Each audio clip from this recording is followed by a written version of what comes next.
At approximately 9:30 p.m. on Sunday, June 9, 1912, Josiah Moore walked back to his home on 2nd Street in Villisca, Iowa. He was accompanied by his wife Sarah, their 4 children, and 2 young neighbors, Lena and Ina Stillinger, who were staying over for a sleepover. The town was small, about 2,000 residents, and the Moores were highly visible members of the community. Doors were left unlocked that night. By 10 p.m., the lights in the house went out. Neighbors later recalled absolutely nothing unusual about the evening. The transition from a routine Sunday night to an unsolved national horror occurred in complete silence. 8 people went to sleep in a small, creaky wooden house. Somewhere in the dark, another person was already moving. The sun rose the next morning on total silence, but the house remained completely locked from the inside. At 5 a.m. the next morning, neighbor Mary Peckham stepped outside to hang laundry. By 7 a.m., the Moore house remained dark. The chimney was cold. Inside the barn, the family's horses were neighing, hungry. Mary knocked on the front door. There was no response. When she tried the knob, she found it locked from the inside. Josiah's brother, Ross Moore, arrived at 8:30 a.m. with a spare key. He stepped into the downstairs bedroom, saw the bloodied sheets of the 2 Stillinger sisters, and ran out to find the marshal. When authorities searched the rest of the home, they located the other 6 victims upstairs. 8 bodies. Every single person had been bludgeoned to death with the blunt back edge of an axe, except for Josiah, who was struck with the sharp blade. 7 of the victims died without ever waking up. Only 12-year-old Lena Stillinger showed signs of a struggle, her arm slightly cut, as if she had reached out in the dark to stop a moving hand.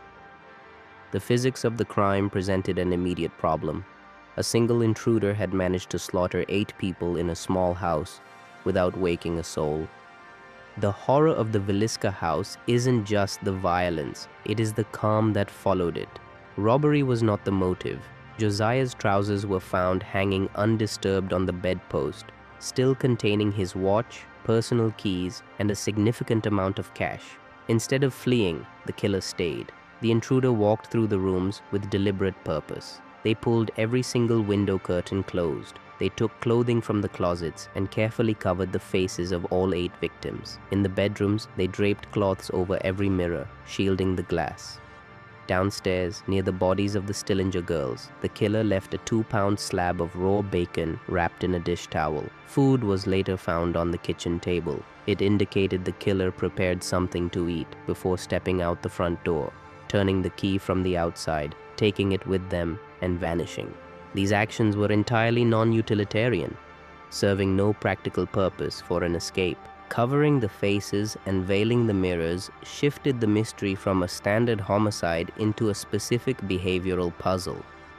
The killer was not just hiding the crime from the outside world, they were systematically altering the environment while they were still inside it. It suggests a person who required the dead to be blind and the glass to be dark before they could sit down in the kitchen to eat. This highly structured, personal behavior suggests the killer was someone who felt a localized fixation on the family itself, or knew the layout of the home before entering. Yet, the identity of this person remains completely blank.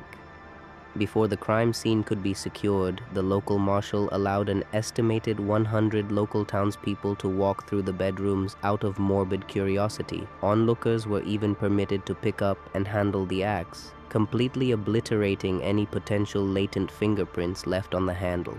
By the time the National Guard arrived at noon to cordon off the property, the physical evidence was ruined. It left investigators with nothing but the choices the killer made after the blade stopped. A 5-year investigation involving 3 separate suspects yielded 0 convictions. The case went entirely cold.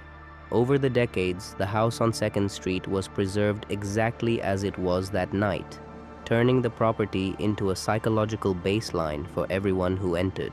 When private tour groups began staying overnight, visitors inside the tight, low-ceilinged rooms frequently reported sudden, unprovoked hostility breaking out between friends, arguments that flash into existence over nothing, leaving people shaken.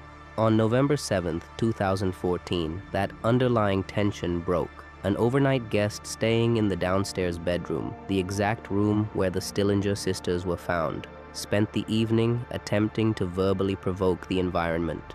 The next morning, he was discovered bleeding heavily on the floor, suffering from a severe, near-fatal knife wound to his own chest, inflicted by his own hunting knife. The man survived, but claimed to have no memory of the event prior to waking up in the emergency room. Authorities officially ruled the injuries self-inflicted. By covering the faces, veiling the mirrors, and locking the world out, the killer of 1912 created an isolation that didn't disappear when the bodies were removed. When human beings enter a space defined entirely by unresolved, extreme violence, the mind begins to project its own anxieties into the quiet corners. The lingering danger of the Villisca house isn't what is waiting in the dark. It is what happens when you are left alone in a room with an empty mirror.